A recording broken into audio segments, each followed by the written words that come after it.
Magandang araw mga kaibigan. Yung utos ng gobyerno na ipababa ang presyo ng bigas, 41 to 45, ano ang parusa sa mga ayaw sumunod? Magkano ba ang multa? Ilang taon ang pagkakulong? Nako, may napanood akong balita sa ANC, ABS-CBN. I don't know kung totoo ba ito. 5 million pesos pinaka-maximum na multa at 10 years imprisonment. So, pag-usapan natin ito kung totoo ba ito o hindi. Pakinggan natin ang balita. The Q-Mart in Quezon City would immediately make a beeline on rice stalls offering the low-priced rice varieties following the price cap on regular and well-milled rice. Consumers say they welcome any savings they can get. Among them is Boy Evangelista, who bought 5 kilos of rice, enough for a week's supply. Malaking bagay ito. Oo, doon sa kabila, 60, dito 45. Mayroon pa 30 pesos na pambili ng 50 pesos na pambili ng isda. Nasa loob. May ulong ka na, may bigas ka pa. Gano'ng katagal ang bilang? Sandali lang. Some rice traders in Commonwealth Market hope governments promised financial aid would come soon enough. Many retailers say they have been losing money since the price ceiling was implemented. They have no choice though but to follow the order. Non-compliance means fines up to 5 million pesos or jail time of as long as 10 years. Yung dating 52 namin, ilalagay na namin sa 45 para makatulong naman sa gobyerno para mapababa ang presyo ng bigas na sinasabi nila. Pero ang tanong namin dyan, pag naubos yung stock namin, anong isusunod namin? Kasi wala pa nga naman yung ayuda namin eh. Tapos maglalagay na kami ng ganun, lugi na kami ng 5 to 4. Tells Angelista. Okay. So, 5 million pesos multa or 10 years imprisonment.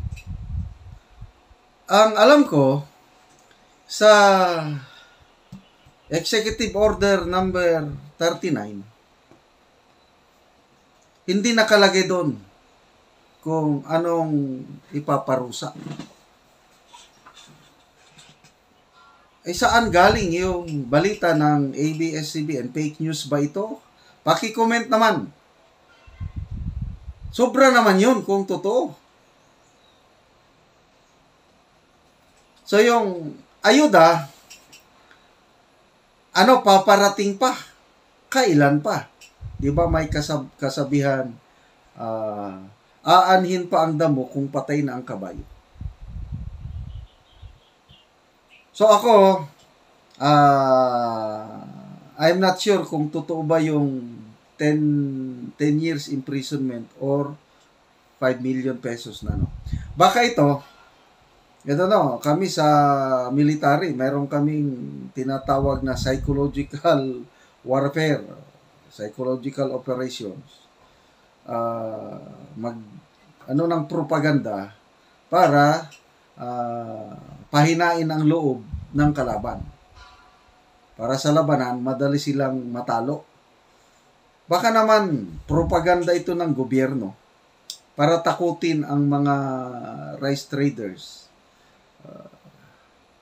para sumunod. So, totoo man o hindi magandang palatandaan ito. Dapat ang multahin nila yung mga hoarders o smugglers. Dapat yun ang ipreso. Bakit tatakutin mo yung mga rice retailers? Naghahanap buhay lang yung mga tao dyan. Okay, speaking of ayuda, coming soon daw. Wag mag-alala. Pakinggan ulit natin ha. May undersecretary na DTI na wag daw mag-alala. Who bought 5 kilos of rice, enough for a week's supply. Malaking bagay ito.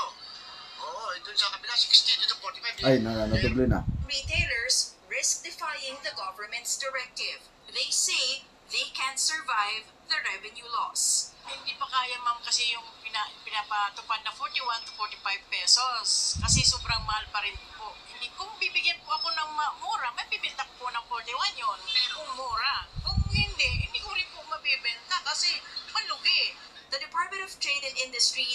rice retailers, there is no need to worry. Help is coming.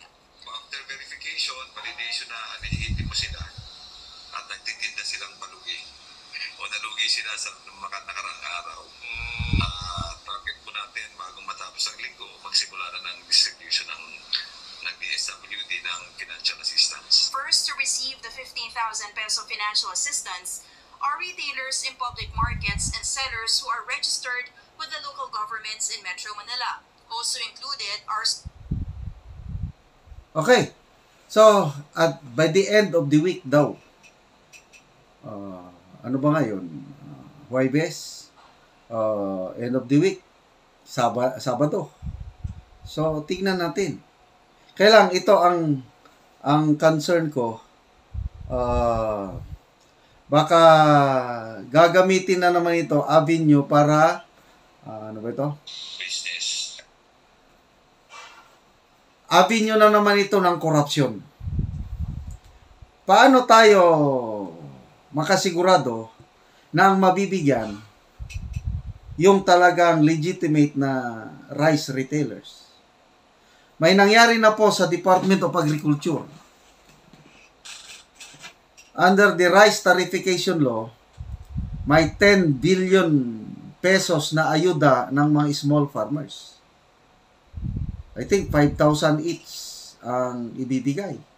Nako, na-find out po ng COA na ang daming naisingit na pangalan, hindi naman farmers, na nakatanggap ng ayuda para sa mga rice farmers. So, yun po ang problema. Dalawa, gaano kabilis yung pagbigay ng ayuda na kahit kulang na kulang. 15,000 one time, one time ayuda. Hindi yung every month o ano. Kasi araw-araw nalulugi itong mga rice retailers. So, yung mga na-interview ni Noli De Castro sa kanyang teleradyo, ang lugi nila umaabot ng 40 to 45,000 a month. Eh, anong silbi ng 15,000? Kulang. Sana madagdagan. So, sana dapat mabilis.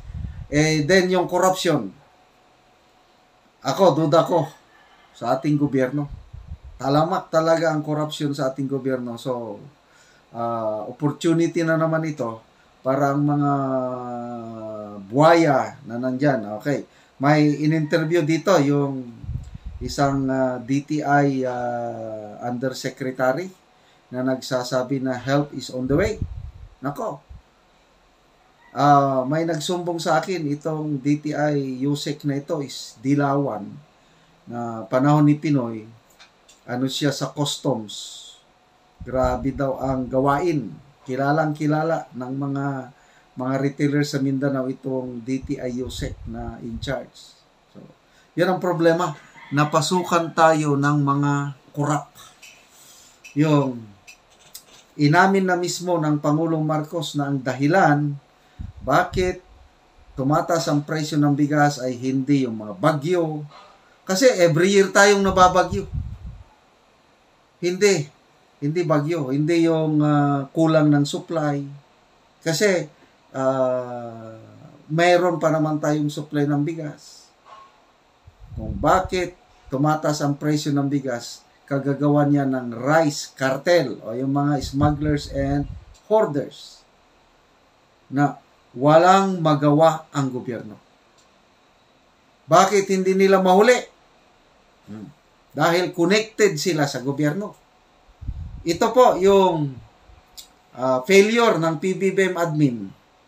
Kahit ang presidente sincero, gusto niyang tumulong sa mga kapwa niya Pilipino, mga nasa laylayan.